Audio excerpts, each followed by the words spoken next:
Bienvenue, monsieur Djambaydou, dans notre palais. Comme il est écrit devant notre porte, notre mission est d'enrichir les riches et appauvrir les pauvres, parce que de toute façon, ils ne sont que des pauvres.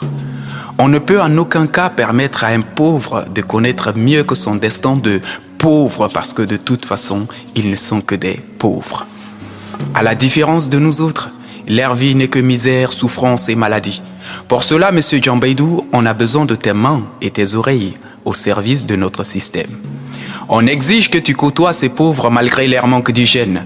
Trempe ta main s'il le faut dans leur plat commun. Soutire-nous les meilleurs des renseignements. Puisque notre but est de les maintenir dans une vie sans espoir, du père au fils, de la mère à la fille, dans un perpétuel combat sans fin contre la faim. On aimerait les voir cohabiter avec l'inquiétude et l'incertitude jusqu'à ce qu'ils épousent la frustration et la haine.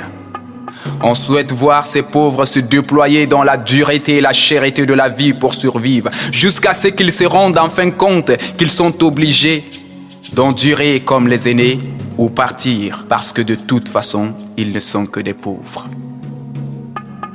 Ils disent que nous avions restauré l'inégalité, l'injustice et la corruption. Mais ils n'ont encore rien vu. Bientôt, le mot confiance ne fera plus partie de leur langage. Le rire et la beauté, ils ne le verront que sur nos visages. Tout moyen d'expression, art, médias et presse écrite ne sera plus que souvenir, parce que de toute façon, ils ne sont que des pauvres. Ils verront leurs proches périr dans les hôpitaux, personne pour les aider.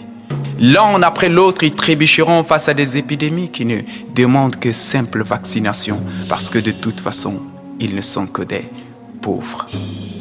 En plus de la peur que nous avons restaurée dans leur cœur, comme des ânes, ils supporteront le poids de notre système.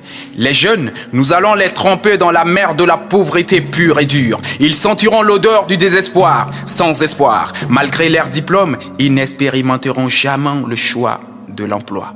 Ils seront condamnés à accepter nos propositions et tout leur sera dicté, quand parler et quand se taire. Ils assisteront à nos préférences sans mot dire.